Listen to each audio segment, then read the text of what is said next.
Hello everyone, welcome to my channel. आज हम इस वीडियो में क्लास 6 की एनसीईआरटी की बुक हिंदी की बुक का चैप्टर 1 जिसका नाम है अवधपुरी में राम चैप्टर स्टार्ट करेंगे। तो चलिए चैप्टर को पढ़ते हैं। चैप्टर का नाम है अवधपुरी में राम। ये कथा अवध की है। अवध अवध जो है इसका जो दूसरा नाम है वो कौशल है और जो आज के उत्तर प्रदेश का एक हिस्सा है। ठीक है। और जो अयोध्या जो है वो इस कौशल या अवध राज्य की राजधानी है। ये बहुत पुरानी है। ये कथा जो है बहुत पुरानी है। अवध में सरयू नदी के किनारे एक अति सुंदर नगर था, अयोध्या। मतलब अवध जो राज्य था उसमें सरयू नदी बहती है और उसके किनारे पे एक बहुत सुंदर जो है वो था नगर था जिसका नाम है अयोध्या। सही अर्थों में दार्शनीय, सही अर्थों में मतलब अयोध्या जो था बहुत देखने दिखाने लायक बहुत सुंदर नगर था। ठीक है। जैसे कि देखने लायक, भव्यता जैसे इसका दूसरा नाम हो। भव्यता मतलब होता है शानदार, आलीशान। मतलब अगर हम अयोध्या को कोई दूसरा नाम दें तो वो क्या होगा, भव्यता। मतलब वो इतना ज़्यादा सुंदर, इतना ज़्यादा अच्छा नगर था। अयोध्या में केवल राजमहल भव्य नहीं थे, उनकी एक एक इमारतें आलीशान थी। मतलब अयोध्या जो राज्य था उसमें केवल राजमहल, जो राजाओं के जो रहने का जो महल था वही सुंदर नहीं था, बल्कि जो उस राज्य की जो एक एक गली में जो इमारतें बनी थी, जो मकान वगैरह बने हुए थे आम लोगों के, प्रजा के, वो भी बहुत ज़्यादा आलीशान थे। आम लोगों के घर भव्य थे, सड़कें चौड़ी थीं, सुंदर बाग बगीचे थे, पानी से लबालब भरे सरोवर थे। सरोवर मतलब तालाब, छोटी छोटी नदियाँ जिनमें पानी हमेशा भरा रहता था। खेतों में लहलहाती हरियाली है, मतलब खेतों में फसलें लहरा रही थी। ठीक है। हवा में हिलती फसलें सरयू की लहरों के साथ खेलती रहती। मतलब जब खेतों में जब हवा चलती है तो फसल लहराती है ना, तो उसी तरह से मतलब बता रखा है कि सरयू नदी की जो लहरें हैं, जैसे सरयू नदी में लहरें बहती है ना, उसी तरह से खेतों में हवा बह रही थी। ठीक है। संपन्नता कोने अंतर तक बिखरी हुई थी। संपन्नता, अयोध्या हर तरह से संपन्न नगरी थी। ठीक है। संपन्नता कोने अंतरे तक बिखरी हुई थी। संपन्नता होता है मतलब कि मतलब पैसे की कोई कमी ना होना, सुख समृद्धि की कोई कमी ना होना। तो इस पे ये बता रखा है कि अयोध्या में जो है धन धान्य की कोई कमी नहीं थी। वहाँ हर जगह अयोध्या के कोने कोने में जो है सुख और समृद्धि का वास था। ठीक है। दुख और विपन्नता का अयोध्या का पता नहीं मालूम था। दुख क्या होता है अयोध्या के लोगों को ये मालूम ही नहीं था। ठीक है। यहाँ उन्हें नगर की सीमा में प्रवेश करने की अनुमति नहीं थी। पूरा नगर विलक्षण था, अद्भुत और मनोरम। मतलब अयोध्या में जो दुख नामक जो चीज़ है उसको अंदर आने ही नहीं दिया जाता था। ठीक है। ये पूरा का पूरा नगर विलक्षण, मतलब इसकी तरह कोई और दूसरा नगर ही नहीं था। बड़ा ही अद्भुत, बड़ा ही मनोरम, मतलब मन को भाने वाला, जो मन को बहुत ज़्यादा अच्छा लगे देखने में, ऐसा ये नगर है अयोध्या। उसे ऐसा होना ही था, अयोध्या को ऐसा ही होना था।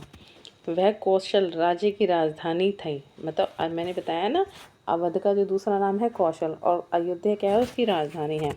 राजा दशरथ वहीं रहते थे। राजा दशरथ जो श्री राम के जो है पिता थे, वो वहीं रहते थे। उनका राज्य में दुख का भला काम क्या काम, उनके राज्य में दुख का क्या काम हो सकता है, कुछ नहीं। राजा दशरथ कुशल योद्धा और न्यायप्रिय शासक थे। शासन जो मतलब राजपाट देखता है। ठीक है। जो राज्य करता है उस राज्य पर। ठीक है। तो जो राजा दशरथ थे वो बहुत ज़्यादा मतलब शक्तिशाली थे, निडर थे, बहुत अच्छे योद्धा थे। उन्होंने कई युद्ध जीते थे और न्यायप्रिय मतलब वो किसी के भी साथ अन्याय नहीं करते थे, ऐसे वो राजा थे। महाराज अज के पुत्र थे। राजा दशरथ जो है महाराज अज के पुत्र थे। महाराज रघु के वंशज थे। महाराज रघु के वंशज, रघु वंशज उनको कहते हैं जो पीढ़ी दर पीढ़ी हमारे चले आते हैं ना, दादा परदादा वगैरह, तो उन्हें क्या कहते हैं, वंशज कहते हैं। ठीक है। और रघुकुल के उत्तरदायी थे। रघुकुल मतलब रघु हैं, जो उनके वंशज थे वो रघु होंगे, और इसीलिए उनके कुल का, उनके खानदान का, उनके परिवार का क्या नाम दिया, रघुकुल। रघुकुल के वो उत्तरदायी थे, उत्तराधिकारी थे, सॉरी। रघुकुल की रीति नीति का प्रभाव हर जगह दिखाई देता था। मतलब रघुकुल में किस तरह से राजकाज किया जाता था, वहाँ वो उसका प्रभाव हर जगह दिखाई देता था। सुख समृद्धि से लेकर बात व्यवहार तक लोग मर्यादाओं का पालन करते थे। मतलब ये बात केवल जो राजमहल के लोग थे वहीं तक ही सीमित नहीं थी। ये जो है, जो अयोध्या के जो लोग थे, जो आम प्रजा थी, उनकी बातों से, उनके व्यवहारों से भी ये पता चलता था कि पूरी की पूरी अयोध्या जो है सुख समृद्धि से परिपूर्ण है और लोग मर्यादाओं का पालन करते हैं। मतलब लोगों को पता है कि अच्छा क्या है, बुरा क्या है, क्या करना चाहिए, क्या नहीं करना चाहिए। सदाचारी थे, मतलब हमेशा वो अच्छे काम करते थे। पवित्रता और शांति हर जगह थी। मतलब मन में भी थी लोगों के और कामों में भी थी। वो अच्छे काम करते थे और शांत रहते थे, जितने भी जो प्रजा थी। राजा दशरथ यशस्वी थे, ठीक है, उनका यश था, उनका नाम था हर जगह, ठीक है। उन्हें किसी चीज़ की कमी नहीं थी। सुख था उन्हें, राजा दशरथ को किसी भी चीज़ की कमी नहीं थी। राज सुख था, मतलब राज कर रहे थे, सुख से रह रहे थे, कमी का तो कोई प्रश्न ही नहीं है। लेकिन उन्हें एक छोटा सा दुख था, बहुत छोटा सा, जो उनके मन के किसी कोने में छुपा हुआ था। और वो क्या, जो कि रह रहकर उनको मतलब महसूस होने लगता था, उन्हें सताता रहता था वो दुख क्या था कि उनके कोई संतान नहीं थी। आयु लगातार बढ़ती जा रही थी, मतलब उनकी उम्र बढ़ती जा रही थी। उनकी क्या 3 रानियाँ थी, कौशल्या, सुमित्रा और कैकेयी। ये तो हम सबको पता है, क्योंकि हमारे घरों में तो रामायण घर घर में पढ़ी जाती है, बचपन से सुना है, देखा है, ठीक है। संतान की रानियों के मन में भी बस यही दुख था, संतान की कमी, ठीक है। रानियों को भी बस यही चिंता सताती थी कि हमें कोई संतान नहीं है। जीवन सूना सूना लगता था, उनका जीवन हमेशा सूना सूना लगता था, मन नहीं लगता था। राजा दशरथ ने रानियों की बातचीत प्राय इसी विषय पर आकर रुक जाती थी। राजा दशरथ से रानियों की जो बातें हैं वो इसी बात पर आकर रुक जाती थी कि हमारे बाद इस राज्य का क्या होगा, हमारे तो कोई संतान ही नहीं है, ठीक है। बहुत सोच विचार कर महाराज दशरथ ने इस संबंध में वशिष्ठ मुनि से चर्चा की। बहुत ज़्यादा जब उन्होंने अपनी रानियों के साथ सोच विचार कर लिया, तब उन्होंने वशिष्ठ मुनि थे एक, उनसे जाकर इस बारे में बात की। उन्हें पूरी तरह विस्तार से बताई, उन्हें अपनी सारी चिंता, सारा दुख विस्तार से बताया। रघुकुल के आगे उत्तराधिकारी के बारे में अपनी चिंता बताई, और फिर रघुकुल के जो आगे जो उत्तराधिकारी होगा, जो उनके बाद जो इस गद्दी को, इस पर राज्य करेगा, उसके बारे में चिंता बताई कि मेरे बाद मेरे राज्य का क्या होगा। मुनि वशिष्ठ राजा दशरथ की चिंता समझते थे। मुनि वशिष्ठ जो है उनकी बात को, उनकी चिंता को समझते थे। उन्होंने दशरथ को यज्ञ करने की सलाह दी। उन्होंने राजा दशरथ को एक यज्ञ करने की सलाह दी, पुत्रयष्टि यज्ञ, मतलब पुत्र की प्राप्ति करने वाला यज्ञ। महर्षि ने कहा, आप पुत्र यश करें महाराज, आपकी इच्छा अवश्य पूरी होगी। महर्षि ने कहा कि आप पुत्र प्राप्त करने वाले यज्ञ को करें और आपकी इच्छा ज़रूर पूरी होगी। यज्ञ महान तपस्वी ऋषि भृंग की देखभाल में हुआ, ठीक है। पूरा नगर उनकी तैयारियों में लगा हुआ था। यज्ञशाला सरयू नदी के किनारे बनाई गई। यज्ञ में अनेक राजाओं को निमंत्रण दिया गया, मतलब निमंत्रण मतलब बुलावा दिया गया, ठीक है। तमाम ऋषि मुनि पधारे, जितने भी ऋषि मुनि थे वो सारे पधारे। शंख ध्वनि और मंत्रोच्चारण के बीच एक एक कर सबने आहुति डाली। शंख ध्वनि मतलब शंख की आवाज़, और मंत्रोच्चारण मतलब जो ऋषि मुनि जो मंत्र बोलते हैं उनकी आवाज़ जो है करके बोले जा रहे थे, और फिर यज्ञ में आहुति डाली जा रही थी, ठीक है। ओम स्वाहा स्वाहा करके जब हम सामग्री यज्ञ में डालते हैं, पूजा में डालते हैं, अग्नि में डालते हैं, उसे यज्ञ आहुति बोलते हैं। अंतिम आहुति राजा दशरथ की थी, और लास्ट में जो आहुति डाली वो राजा दशरथ ने डाली। यज्ञ पूरा हुआ। अग्नि के देवता ने महाराज दशरथ को आशीर्वाद दिया। अब यज्ञ जो था पूरा हो चुका था, और जो अग्नि के देवता थे, मतलब जो आग के देवता थे, उन्होंने राजा दशरथ को आशीर्वाद दिया। कुछ समय बाद दशरथ की इच्छा पूरी हुई। तीनों रानियां पुत्रवती हुई, मतलब कुछ समय बाद जो है तीनों रानियों के पुत्र हो गए। महारानी कौशल्या के राम को जन्म दिया। महारानी कौशल्या ने राम जी को जन्म दिया। चैत्र माह की नवमी के दिन, ठीक है, चैत्र माह की 9वें दिन जो है महारानी कौशल्या ने राम जी को जन्म दिया। सुमित्रा, रानी सुमित्रा के 2 पुत्र हुए, लक्ष्मण और शत्रुघ्न। ठीक है, ये ज़्यादातर लोगों को नहीं पता, सब लोग ये सोचते हैं कि राम और लक्ष्मण जो है सगे भाई थे, लेकिन नहीं। राम जो थे वो कौशल्या जो रानी थी उनके बेटे थे, और जो सुमित्रा है दूसरी रानी, उनके लक्ष्मण और शत्रुघ्न बेटे थे। ठीक है, रानी कैकेयी के पुत्र का नाम था भरत। ठीक है, राजमहल में खुशियाँ छा गईं, पूरे राजमहल में खुशियाँ छा गई, नगर में बधाइयाँ बजने लगीं। मतलब नगर में सब लोग खुश होने लगे और मंगल गीत गाने लगे। हर और खुशी थी, मतलब अयोध्या का बच्चा बच्चा खुश था, उत्सव जैसा दृश्य था, मतलब मानो कोई त्योहार हो। राजा दशरथ बहुत प्रसन्न थे, राजा दशरथ बहुत खुश थे, उनकी मनोकामनाएं पूरी हुई, उनकी जो मन की इच्छा थी, जो चिंता थी वो खत्म हो गई और उनकी मन की इच्छा जो है पूरी हो गई। प्रजा प्रसन्न थी, जितने भी राज्य के लोग थे वो भी बहुत खुश थे कि दशरथ की जो है चिंता वो दूर हो गई। नगर में बड़ा समारोह आयोजित किया गया, मतलब जो नगर था, जो अयोध्या था, उसमें बहुत बड़ा कार्यक्रम जो है आयोजित किया गया, बड़ा धूमधाम से मनाया गया। आयोजन में दूर दूर से लोग आए। राजा दशरथ ने सबको पूरा सम्मान दिया, राजा दशरथ ने जितने भी लोगों को बुलाया उन सबको पूरा सम्मान दिया, उन्हें कपड़े, अनाज और धन देकर विदा किया। ठीक है, चारों राजकुमार धीरे धीरे बड़े हुए, वे बहुत सुंदर थे। चारों जो राजकुमार थे बहुत सुंदर थे, सुदर्शन मतलब बहुत ज़्यादा सुंदर, जो उन्हें देखे वो देखता ही रह जाए। साथ खेलने निकलते तो लोग उन्हें देखते ही रह जाते। ठीक है, आंखें उनसे हटती ही नहीं थी लोगों की। चारों भाइयों में आपस में बहुत ही ज़्यादा प्रेम था। वे अपने बड़े भाई राम की आज्ञा मानते थे। ठीक है, खेल कूद में लक्ष्मण प्राय राम के साथ रहते थे। खेल कूद में जब भी वो खेल खेला करते थे तब लक्ष्मण जो है हमेशा राम जी के साथ रहते थे। भरत और शत्रुघ्न की एक अलग जोड़ी थी, भरत और शत्रुघ्न अपने अलग ही रहते थे, मतलब रहते सारे राम जी के साथ ही थे, लेकिन जो लक्ष्मण जी थे वो हमेशा राम जी के साथ रहते थे, और भरत और शत्रुघ्न की अपनी एक अलग जोड़ी थी।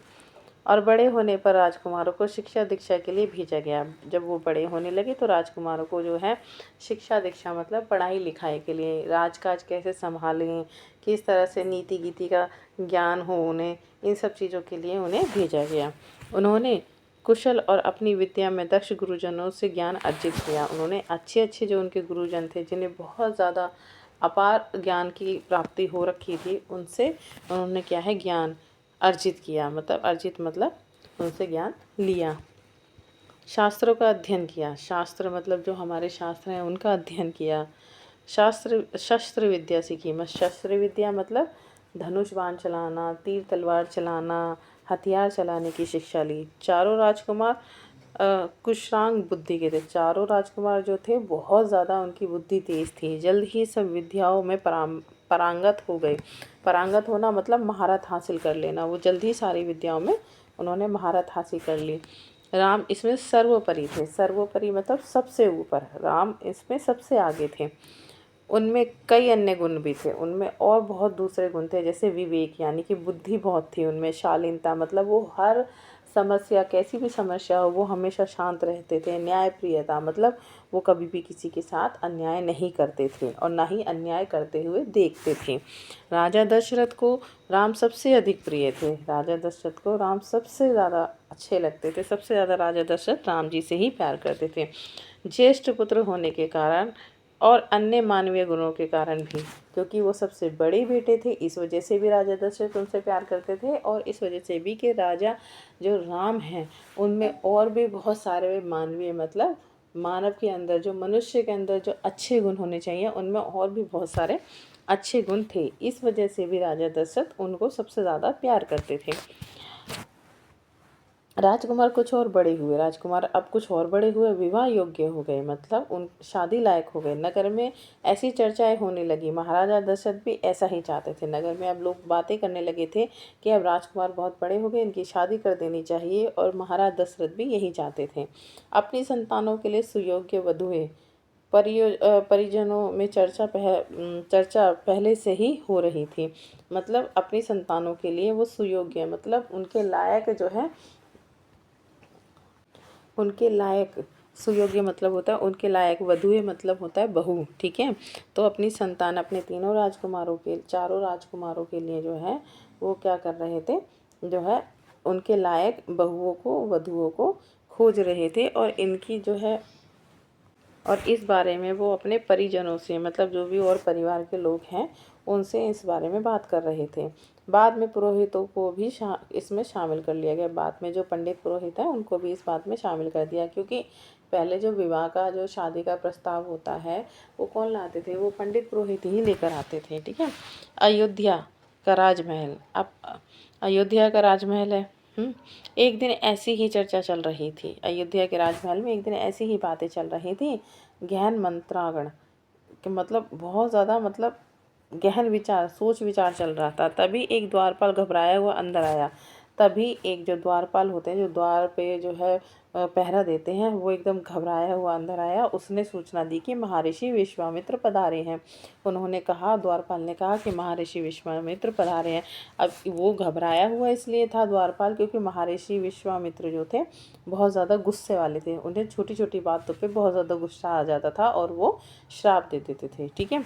महाराज दशरथ तत्काल अपना आसन छोड़कर खड़े हो गए। महाराज दशरथ भी डरते थे विश्वामित्र जी से कि उन्हें पता नहीं किस बात का कब बुरा लग जाए, तो वो भी अपना आसन जो है, अपने जो भी सिंहासन पे या कुर्सी पर वो बैठे वो भी खड़े हो जाते हैं, द्वार की ओर बढ़ते हैं। ठीक है। महर्षि की अगवानी करने के लिए, अगर पहले क्या होता था, पहले के जो ऋषि मुनि होते थे, अगर उनको, मतलब आप दरवाजे पर उनका जो है मान सम्मान करने नहीं जाते थे तो वो बहुत गुस्सा हो जाते थे। तो इसीलिए जो है महाराज दशरथ को जब ये पता चलता है कि विश्वामित्र जी आए हैं, तो वो क्या करते हैं, अपना आसन छोड़कर सीधा द्वार की तरफ, दरवाजे की तरफ भागते हैं, उनका वो करने के लिए, स्वागत सत्कार करने के लिए। ठीक है। उन्हें लेकर दरबार में आए। ठीक है। विश्वामित्र को ऊंचा आसन दिया। मतलब वो इतने ज़्यादा, मतलब वो थे कि विश्वामित्र जी इतने ज़्यादा ज्ञानी महर्षि थे कि राजा दशरथ स्वयं उन्हें जो है दरवाजे पर जो है उनका वो करने जाते हैं, सम्मान करने जाते हैं, और उन्हें दरबार में लेकर आते हैं। और इतना ही नहीं, अपने से ऊंचा आसन उन्हें देते हैं बैठने के लिए। ठीक है। ये जो है दशरथ जी का विश्वामित्र जी के लिए डर नहीं था, ये उनके लिए उनका सम्मान था। ठीक है। उनको ये दिखाना कि आप हमारे लिए कितने पूजनीय हैं, वो ये था। ये नहीं था कि वो डरते थे विश्वामित्र जी से, वो डरते तो थे लेकिन उनके साथ उनसे ज़्यादा उनका सम्मान करते थे। ठीक है। विश्वामित्र कभी स्वयं राजा थे। विश्वामित्र जो है कभी क्या थे, वो स्वयं राजा थे। बहुत बड़े और बलशाली थे, बहुत बड़े राजा थे और बहुत ज़्यादा, मतलब बहादुर बलशाली राजा थे। ठीक है। बाद में अपना राजपाट छोड़ दिया, बाद में उन्होंने अपना राजपाट छोड़ दिया, संन्यास ग्रहण कर लिया, मतलब वो साधु बन गए और जंगल में चले गए। वहाँ उन्होंने अपना आश्रम बनाया और वहीं पर ही उन्होंने वहाँ पर सिद्धि विश्राम किया, तपस्या करी। ठीक है। तो ये यहाँ पर विश्वामित्र जी के बारे में कुछ उन्होंने बता रखा है। महर्षि के स्वागत सत्कार के बाद दशरथ ने कहा, महर्षि आज्ञा दें। ठीक है। अब महर्षि जो विश्वामित्र थे उनको वो दरबार में लाए, उनका स्वागत सत्कार किया, और उसके बाद में वो कहते हैं, महर्षि जी आज्ञा दें मुझे, मैं आपकी क्या सेवा कर सकता हूँ। आप अपने मन की बात कहिए, आपके मन में क्या है वो बताइए, आप यहाँ क्यों आए हैं। आपकी आज्ञा का पूरी तरह पालन होगा, आप जो चाहते हैं वही होगा, आप जो भी आज्ञा देंगे हम उसका पालन करेंगे। राजन, मतलब महर्षि जी दशरथ को बोलते हैं, राजन, मैं जो मांगने जा रहा हूँ उसे देना आपके लिए कठिन होगा। वो कहते हैं महर्षि राजा दशरथ से कि राजन, मैं जो आपसे मांगने जा रहा हूँ वो आप मुझे बहुत मुश्किल से दे पाओगे, बहुत मुश्किल होगा आपको मुझे वो देना। तो राजा दशरथ कहते हैं, आज्ञा दीजिए महर्षि, मैं उसे पूरा करने के लिए तत्पर हूँ। तत्पर मतलब उत्सुक हूँ। आप मुझे आज्ञा दीजिए, मैं उसे ज़रूर पूरा करूँगा, बिल्कुल नहीं हिचकिचाऊँगा, मैं बिल्कुल भी जो है अटकूँगा या हिचकिचाऊँगा नहीं, या मेरे मन में कोई भी संकोच नहीं होगा उस चीज़ को पूरा करने के लिए, आपकी आज्ञा को पूरा करने के लिए। ठीक है। मैं सिद्धि के लिए एक यज्ञ कर रहा हूँ। विश्वामित्र जी कहते हैं कि मैं सिद्धि पाने के लिए एक यज्ञ कर रहा हूँ, अनुष्ठान लगभग पूरा हो गया है, सारी जो मतलब तैयारियां हैं वो सारी पूरी हो गई हैं, लेकिन 2 राक्षस उसमें बाधा डाल रहे हैं। मतलब मैं एक सिद्धि करने के लिए एक यज्ञ कर रहा हूँ, लगभग वो यज्ञ पूरा हो चुका है, सारी तैयारियां पूरी हो चुकी हैं, लेकिन जो 2 राक्षस हैं वो इस यज्ञ में बाधा बन रहे हैं। बाधा मतलब अड़चन डाल रहे हैं, मुझे यज्ञ पूरा नहीं करने देने जा रहे हैं। मैं जानता हूँ कि इन राक्षसों को केवल एक ही व्यक्ति मार सकता है, वह राम है। अब महर्षि जी कहते हैं कि मैं जानता हूँ कि इन राक्षसों को केवल एक ही व्यक्ति मार सकता है, जो कि राम है। वह अपने ज्येष्ठ पुत्र को मुझे दे दें। तो आप अपने ज्येष्ठ पुत्र को मुझे दे दीजिए ताकि यज्ञ पूरा हो। विश्वामित्र जी ने दशरथ से कहा। दशरथ पर जैसे बिजली गिर पड़ी। दशरथ एकदम डर गए, एकदम घबरा गए। वह अचानक अचकचा गए, वो एकदम हक्के बक्के रह गए। हमें उम्मीद नहीं थी कि मुनिवर उनसे राम को मांग लेंगे। उन्हें उम्मीद नहीं थी कि जो मुनिवर हैं, जो महर्षि हैं, विश्वामित्र हैं, वो उनसे राम को मांग लेंगे। उनके ज्येष्ठ पुत्र को, उनके सबसे बड़े पुत्र को, उनके सबसे प्रिय को। दशरथ चिंता में पड़ जाते हैं। मतलब दशरथ जी राम जी से बहुत प्यार करते हैं। वो एक भी दिन उन्हें देखे बिना नहीं रह सकते हैं और वो एकदम हैरान रह जाते हैं। उन पे जैसे मतलब मान लो एकदम पहाड़ सा टूट जाता है। जैसे ही विश्वामित्र जी कहते हैं कि मुझे आपके बड़े बेटे को लेके जाना है, जिससे कि वो उस राक्षस को, दोनों राक्षसों को मार सके और मैं यज्ञ पूरा कर सकूं। लेकिन ये तो सिर्फ इतनी सी बात थी, लेकिन दशरथ जी के लिए तो ये बहुत ज़्यादा मतलब परेशानी वाली बात थी। ठीक है, अब आगे विश्वामित्र दशरथ की दुविधा समझ रहे थे। उन्होंने कहा, मैं राम को केवल कुछ दिनों के लिए ही मांग रहा हूँ। यज्ञ 10 दिन में संपन्न हो जाएगा। अब विश्वामित्र जी एकदम दशरथ जी को देखते हैं और वो दुविधा मतलब उनकी परेशानी को समझ जाते हैं और उनसे कहते हैं कि मैं केवल राम को 10 दिनों के लिए ही मांग रहा हूँ। 10 दिन में मेरा जो यज्ञ है वो संपन्न हो जाएगा। महाराज दशरथ दुखी हो गए। महाराज दशरथ बहुत ज़्यादा परेशान और दुखी हो गए। पुत्र वियोग की आशंका से कांप उठे। मतलब वियोग मतलब बिछड़ना। ठीक है, उन्हें अपने बेटे से बिछड़ने की बात सुनते ही मतलब डर लग जाता था। तो अब तो उन्हें अपने बेटे से बिछड़ना था।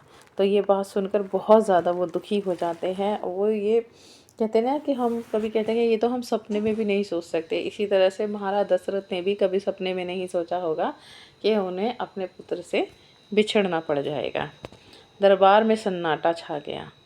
दशरथ की दशा देखकर मंत्री चिंतित हो गए। पूरे दरबार में सन्नाटा छा जाता है और जितने भी दरबारी मंत्री होते हैं वो राजा दशरथ की इस हालत को देख के बड़े ही चिंतित हो जाते हैं, बहुत परेशान हो जाते हैं। पर वो सारे के सारे चुप थे। महर्षि वशिष्ठ शांत थे। महर्षि वशिष्ठ जो थे वो भी शांत थे। ठीक है, इतने में दशरथ कांप कर बेहोश हो गए। इतने में दशरथ ना तो हाँ कर पा रहे थे, ना कर पा रहे थे और इसी परेशानी में बेचारे वो कांपते हुए बेहोश होकर, बेसुध होकर गिर पड़े। होश आया तो डर ने उन्हें फिर जकड़ लिया। जैसे ही उन्हें होश आया फिर से वो डरने लगे। मूर्छित होकर दोबारा गिर पड़े। यज्ञ संज्ञा शून्य पड़े रहे। अब जैसे फिर दोबारा वो मूर्छित हो गए। जैसे ही उन्हें होश आया और उन्हें लगा कि अब जो है अगर मैं राम को नहीं भेजता हूँ तो महर्षि विश्वामित्र ज़रूर शाप दे देंगे, जो कि बहुत ही बुरा होगा। और अगर मैं राम को विश्वामित्र के साथ भेज देता हूँ तो ये मैं नहीं रह पाऊँगा बिना राम के। और इसी परेशानी में वो बार बार जो है बेहोश होकर गिर जा रहे थे। महर्षि विश्वामित्र का क्रोध बढ़ता जा रहा था। दरबार शंकित था किसी अनिष्ट की आशंका से। वे कुछ समझ नहीं पा रहे थे। अब जो महर्षि विश्वामित्र थे ये देखकर उन्हें बहुत ज़्यादा गुस्सा आ रहा था। उनका गुस्सा बढ़ता ही जा रहा था। दरबार एकदम शांत था। सबको लग रहा था कि कुछ ना कुछ अब गलत होने वाला है और वो समझ नहीं पा रहे थे कि ये क्या करें। महर्षि और महाराज के बीच संवाद में कुछ बोलना उचित भी नहीं था और सबको पता था, जितने भी मंत्री थे, जितने भी दरबारी थे, कि अगर हम महर्षि और महाराज के बीच कुछ बोलेंगे तो ये ठीक नहीं होगा। मुनि वशिष्ठ चुपचाप आकर महाराज दशरथ के पास खड़े हो गए। ठीक है, थोड़ी देर बाद दशरथ उठे। स्वयं को संभालते हुए उन्होंने महर्षि से विनती की, महामुनि, मेरा राम तो अभी 16 वर्ष का ही हुआ है। वह राक्षसों से कैसे लड़ेगा? राक्षस मायावी हैं। अब जैसे ही दशरथ को जो है, राजा दशरथ को होश आता है, वो अपने आप को संभालते हैं और विश्वामित्र जी से प्रार्थना करते हैं कि यह महामुनि, मेरा बेटा राम तो सिर्फ 16 साल का ही है, अभी बहुत छोटा है, राक्षसों से कैसे लड़ेगा। वो राक्षस तो मायावी हैं, मतलब वो तो मायावी, वो तो जादुई विद्या जानते हैं, वो उनसे कैसे लड़ेगा, उन्हें कैसे मारेगा। इससे अच्छा तो यही होगा कि आप मेरी सेना ले जाएं, मैं स्वयं आपके साथ चलूं, राक्षसों से युद्ध करूं। ठीक है, तो वो कहते हैं कि राम जो है वो बहुत छोटे हैं, 16 साल के हैं, और वो राक्षस मायावी हैं, छल कपट जानते हैं, वो उन्हें कैसे मार पाएंगे। इससे अच्छा तो ये होगा कि आप मेरी सेना ले जाएं और मैं आपके साथ स्वयं चलूँगा और उन राक्षसों को मार दूंगा। महर्षि विश्वामित्र ने कोई प्रतिक्रिया व्यक्त नहीं की, क्रोधित थे पर उसे व्यक्त नहीं कर रहे थे। महर्षि विश्वामित्र ने कोई भी उत्तर नहीं दिया। वो गुस्से में तो थे, लेकिन वो दिखा नहीं रहे थे कि उन्हें गुस्सा आ रहा है। उन्हें अपने यज्ञ के नियम याद थे। क्रोध करने से यज्ञ खंडित हो जाता, अनुष्ठान अधूरा रह जाता। अब जो महर्षि विश्वामित्र जो भी सिद्धि प्राप्त करने के लिए यज्ञ कर रहे थे, उसका एक नियम था कि वो क्रोध नहीं करेंगे।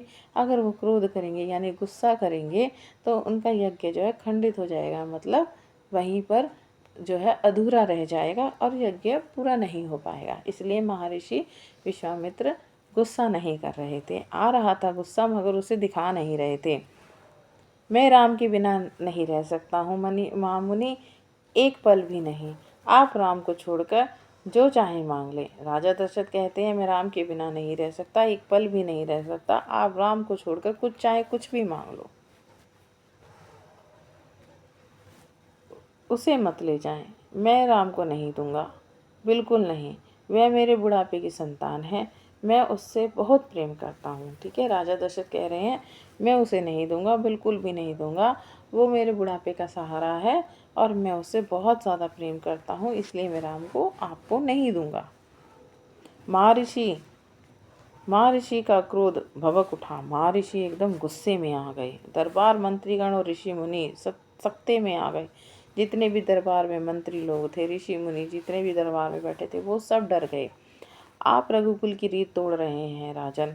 महर्षि कहते हैं कि विश्वामित्र जी कहते हैं कि आप जो है रघुकुल की रीत, मतलब जो भी आपके पूर्वज जो भी आज तक करते आ रहे हैं, आप उनकी परंपरा को तोड़ रहे हैं, वचन देकर पीछे हट रहे हैं। मतलब रघुकुल की रीत थी, रघुकुल की ये एक परंपरा थी कि वो जो भी कह देते थे अपनी बात से वो पीछे नहीं हटते थे। तभी तो कहते हैं रघुकुल रीत सदा चली आई, प्राण जाए पर वचन न जाए।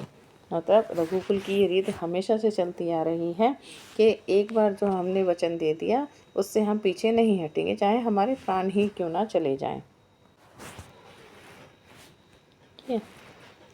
वचन देकर यह बर्ताव कुल के विनाश का सूचक है। ऋषि मुनि कहते हैं कि ये जो आप व्यवहार मेरे साथ कर रहे हैं ना, इससे आपके कुल का नाश भी हो सकता है। मतलब जो इससे आपका जो परिवार है, जो खानदान है, वो ख़त्म भी हो सकता है। आप जानते हैं कि मैं स्वयं दुष्ट राक्षस का संहार कर सकता हूँ, लेकिन मैंने संन्यास ले लिया है। अगर आप राम को नहीं देंगे तो मैं यहाँ से खाली हाथ लौट जाऊँगा। ऋषि कहते हैं कि आप जानते हैं कि मैं भी कभी राजा रह चुका हूँ और मैं स्वयं इन राक्षसों को मार सकता हूँ, संहार करना मार सकता हूँ।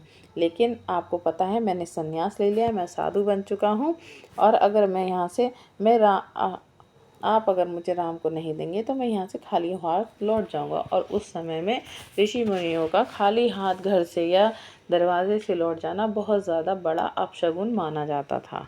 ठीक है,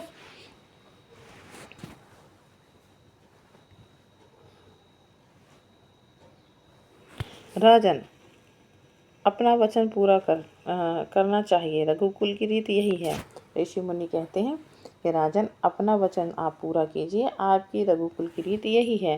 प्राण देकर भी अपने पूर्वजों ने वचन निभाया है। मतलब आपके पूर्वजों ने अपने प्राणों को भी दे दिया, फिर भी अपने वचन निभाए हैं। आप क्यों नहीं ये कर रहे हैं। आप राम की चिंता ना करें। महर्षि के होते हुए उनका कोई कुछ नहीं बिगाड़ सकता। जो विश्वामित्र जी कहते हैं कि आप राम की चिंता ना करें, मेरे होते हुए उसका कोई कुछ नहीं बिगाड़ सकता। महाराज दशरथ की चिंता कुछ कम हुई पर मन अब भी छिन्न था। महाराज जो दशरथ हैं उनकी चिंता कुछ कम हुई, लेकिन वो अभी भी अंदर से डर रहे थे, घबरा रहे थे। पुत्र बिछोर का दुख सभी तर्कों पर भारी पड़ रहा था। पुत्र से बिछड़ने का जो उनका दुख था वो सभी बातों पर भारी पड़ रहा था।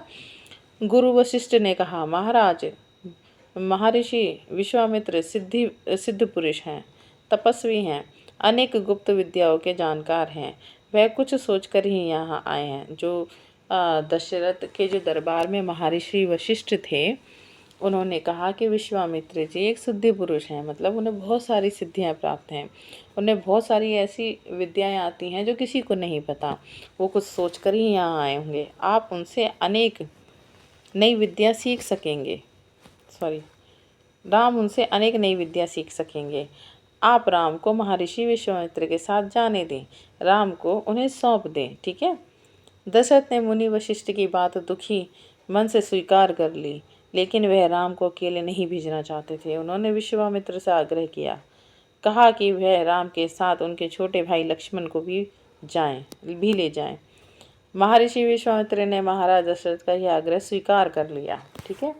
माँ दशरथ जी जो थे मुनि वशिष्ठ की बात बड़े दुखी मन से मान लेते हैं, और लेकिन वो राम को अकेला नहीं भेजना चाहते हैं, इसीलिए वो विश्वामित्र जी से ये जो है आग्रह करते हैं, मतलब कहते हैं कि मैं राम को अकेले नहीं जाने दूंगा, मैं राम के साथ उसके छोटे भाई लक्ष्मण को भी भेजूंगा।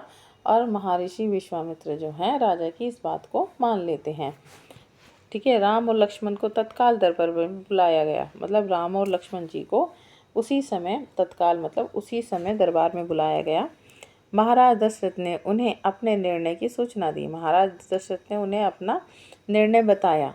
दोनों भाइयों ने उसे सहर्ष स्वीकार कर लिया। दोनों भाइयों ने उसे सहर्ष मतलब खुशी खुशी मान लिया। सिर झुकाकर आदर सहित मतलब सम्मान सहित इनकी सूचना माता कौशल्या को दी गई। अब ये इस सारी बात की जो सूचना है माता कौशल्या को दी गई। बताया गया कि राम और लक्ष्मण वन जा रहे हैं महर्षि विश्वामित्र के साथ। उन्हें बताया गया कि राम और लक्ष्मण वन जा रहे हैं। किसके साथ जा रहे हैं? महर्षि विश्वामित्र के साथ। नितांत गंभीर माहौल में स्वतित वचन हुआ, शंख ध्वनि हुई। अब बहुत ज़्यादा गंभीर, बहुत ज़्यादा दुख का माहौल था। ठीक है। फिर वहाँ पर जो है शंख की आवाज़, शंख फूके गए कि वो जा रहे हैं, नगाड़े बजाए गए, ढोल ताशे बजाए गए कि वो जो है राम और लक्ष्मण जो है कहाँ जा रहे हैं? विश्वामित्र जी के साथ वन में जा रहे हैं। महाराज दशरथ ने भावुक होकर दोनों पुत्रों को मस्तक चूमा, उन्हें महर्षि को सौंप दिया। महाराज दशरथ ने बहुत ज़्यादा दुखी होकर दोनों जो पुत्र थे, बेटे थे उनके माथे को चूमा और उन्हें महर्षि को सौंप दिया। दोनों राजकुमार बिना विलंब किए महर्षि के साथ चल पड़े। दोनों राजकुमार बिना किसी देरी के, विलंब मतलब बिना किसी देरी के, महर्षि के साथ चल पड़े बीहड़ और भयानक जंगल की ओर। बीहड़ मतलब बहुत ज़्यादा भयानक, बहुत ज़्यादा जंगल, बहुत ज़्यादा जहाँ पे जो है इंसान का दूर दूर तक कोई नामो निशान ना हो, इस तरह के जंगल की ओर वो चल पड़े।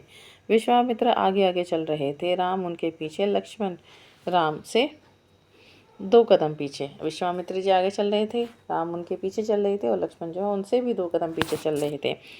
अपने धनुष संभाले हुए, पीठ पे तुरीण बांधे, कमर पे तलवार लटकाए। अपने धनुष को कंधे पे संभाल रखा था, पीठ पे तुरीण मतलब जिसमें वो धनुष को वो तीरों को रखते हैं, और कमर पर तलवार को लटका रखा था। ठीक है। ये यहाँ पर देखिए, ये पिक्चर्स भी दिखा रखी हैं।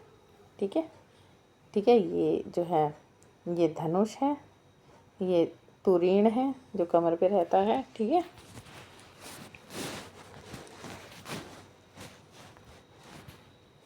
तो देखिए बच्चों, आज ये देखिए, अब ये चैप्टर यहीं पर समाप्त हो गया है, ख़त्म हो गया है। तो अब हम नेक्स्ट वीडियो में मिलेंगे इसी बुक के नए चैप्टर के साथ में, नेक्स्ट चैप्टर के साथ में। तो अगर आपको मेरा वीडियो अच्छा लगा हो, मेरा पढ़ाना आपको समझ में आ रहा हो, तो प्लीज़ मेरे चैनल को सब्सक्राइब कीजिएगा, मेरे वीडियो को लाइक कीजिएगा, शेयर कीजिएगा, कमेंट करके बताइएगा कि आपको मेरा वीडियो कैसा लगा। मिलते हैं नेक्स्ट वीडियो में नेक्स्ट चैप्टर के साथ। Okay, bye, thank you.